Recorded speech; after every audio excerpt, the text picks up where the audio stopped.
கிறிஸ்துவுக்குள் பிரியமானவர்களே, கர்த்தராகிய இயேசு கிறிஸ்துவின் நாமத்தினால் உங்கள் அனைவருக்கும் என் அன்பின் வாழ்த்துதலை தெரியப்படுத்துகிறேன். கர்த்தர் இன்று உங்களுக்காக கொடுக்கும் ஆசீர்வாதமான வசனம் ஆதியாகமம் 32வது அதிகாரம் 26வது வசனம். அவன், நீர் என்னை ஆசீர்வதித்தால் ஒழிய உம்மை போக விடேன் என்றான். அதற்கு அவர், நீ என் நாமத்தை கேட்பானேன் என்று சொல்லி அங்கே அவனை ஆசீர்வதித்தார். ஹல்லேலூயா. பிரியமானவர்களே, இந்த உலகத்தில் நாம் ஒவ்வொருவரும் சுகமாய் வாழ்வதற்கு பிறருடைய ஆசீர்வாதம் மிகவும் முக்கியம். கர்த்தருடைய பிள்ளைகள் ஒவ்வொருவரும் மற்றவர்களை ஆசீர்வதிக்க வேண்டும், எந்த சூழ்நிலையிலும் சபிக்க கூடாது என்று வேதம் கூறுகிறது. அதே போல் மற்றவர்கள் நம்மை ஆசீர்வதிக்கத்தக்கதான வாழ்க்கை நாம் வாழ வேண்டும் என்று வேதம் கூறுகிறது. பிரியமானவர்களே, வேதத்தில் யாக்கோபு தன் சகோதரனை சந்திக்க சென்ற போது தேவனிடம் தன்னை ஆசீர்வதிக்க வேண்டும் என்றுதான் போராடி ஜெபிக்கிறான். தேவனும் அவனை ஆசீர்வதிக்கிறார். ஹல்லேலூயா. பிரியமானவர்களே, யாக்கோபு என்ற பெயரை மாற்றி இஸ்ரவேல் என்று பெயரை கொடுத்து கர்த்தர் அவனை ஆசீர்வதிக்கிறார்.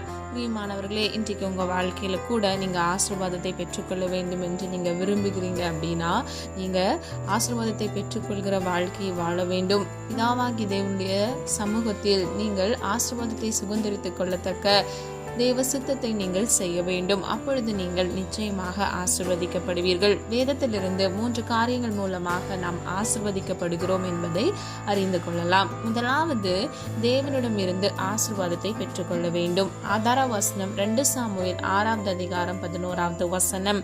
கர்த்தருடைய பெட்டி கிதியோனாகிய ஓபேத் ஏதோமின் வீட்டிலே 3 மாதம் இருக்கையில் கர்த்தர் ஓபேத் ஏதோமையும் அவன் வீட்டார் அனைவரையும் ஆசீர்வதித்தார். ஹல்லேலூயா. பிரியமானவர்களே, கர்த்தருடைய வார்த்தை இருந்த உடன்படிக்கை பெட்டி கிதியோனாகிய ஓபேத் ஏதோமின் வீட்டில் இருந்தபோது கர்த்தர் அவனை ஆசீர்வதிக்கிறார்.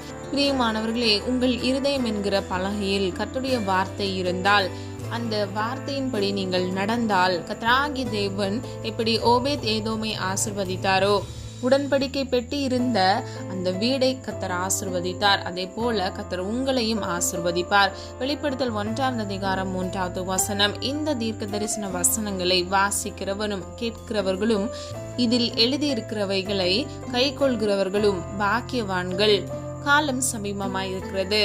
ஹல்லேலூயா.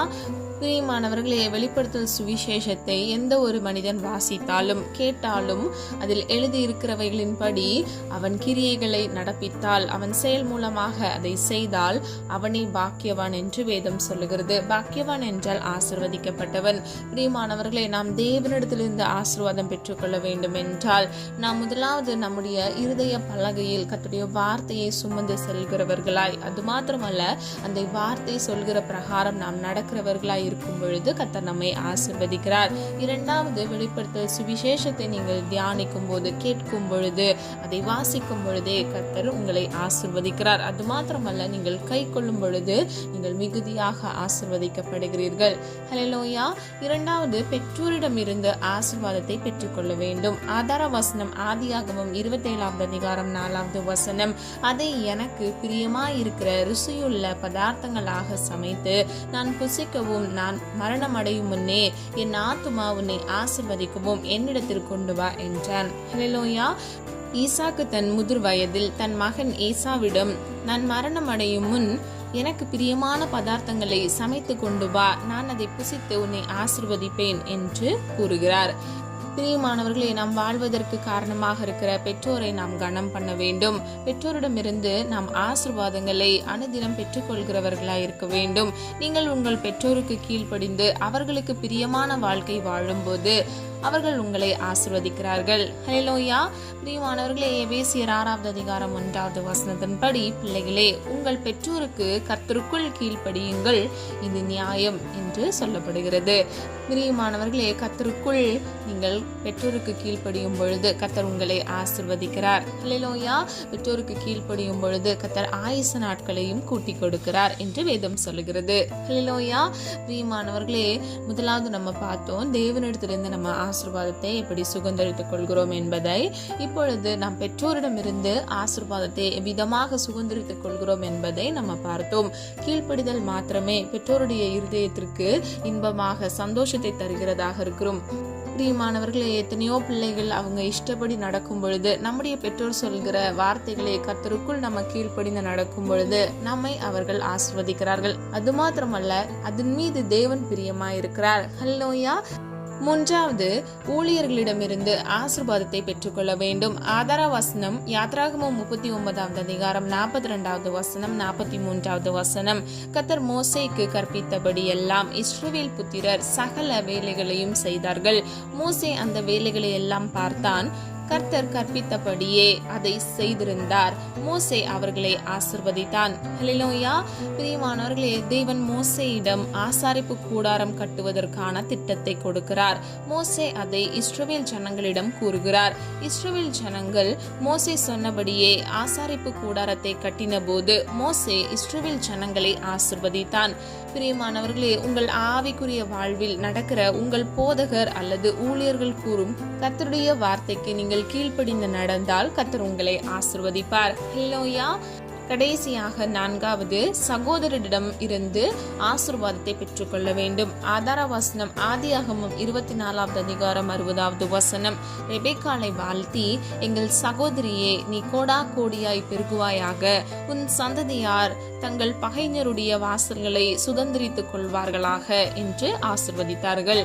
பிரியமானவர்களே, ரெபெக்காள் தன் சகோதரனாகிய லாபானுடைய வார்த்தைக்கு கீழ்ப்படிந்து திருமண வாழ்வில் பிரவேசித்த போது லாபான் ரெபெக்காளை ஆசீர்வதித்தான். பிரியமானவர்களே, நீங்கள் உங்கள் சகோதரர்களின் நல்ல ஆலோசனைகளுக்கு கீழ்ப்படியும் போது அவர்கள் உங்களை ஆசீர்வதிப்பார்கள். நீங்கள் ஆசீர்வாதமாக இருப்பீர்கள்.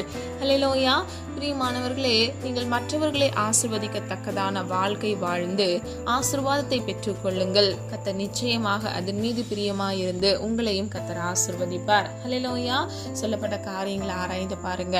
நம்ம தேவனிடத்திலிருந்து, நம்முடைய சகோதரரிடத்திலிருந்து, ஊழியர்களிடத்திலிருந்து, நம்முடைய பெற்றோரிடத்திலிருந்து நம்ம ஆசீர்வாதத்தை சுதந்திரித்துக் கொள்கிறவர்களாய் இருக்கிறோம். ஹல்லேலூயா.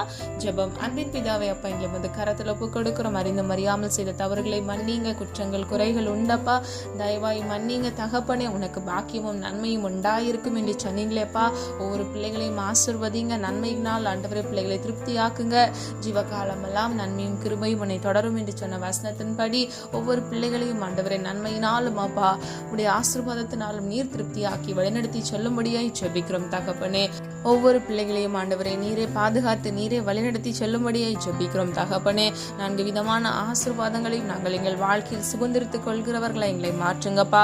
பெற்றோருக்கு கீழ்ப்படிய கிருபை செய்யுங்க. எங்கள் இருதய பலகையில் உடைய வார்த்தைக்கு அப்பா கீழ்ப்படிந்து நடக்க கர்த்தர் கிருபை செய்யுங்க தகப்பனே. எங்கள் இருதய பலகையில் உடைய வார்த்தையை சுமந்து செல்கிறவர்களாய், அந்த வார்த்தைக்கு கீழ்ப்படுகிறவர்களாய் எங்களை மாற்றுங்க தகப்பனே.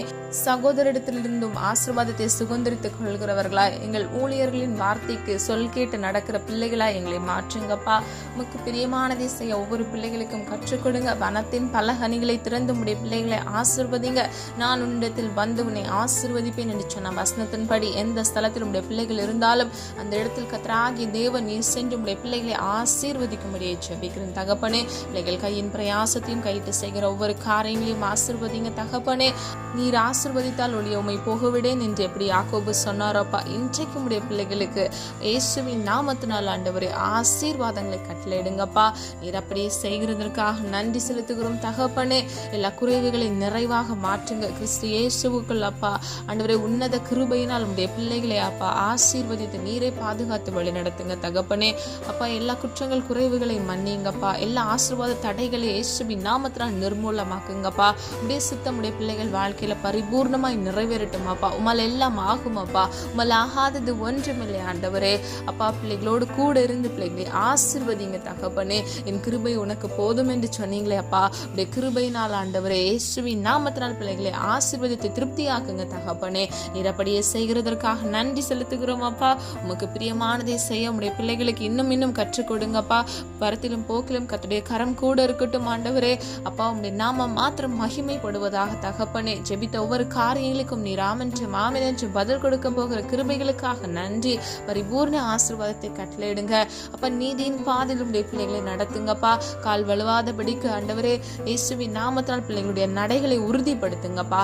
நீர் அப்படியே பிள்ளைகளை பாதுகாத்து வழிநடத்த போகிற கிருபைகளுக்காக நன்றி செலுத்துகிறோம் தகப்பனே.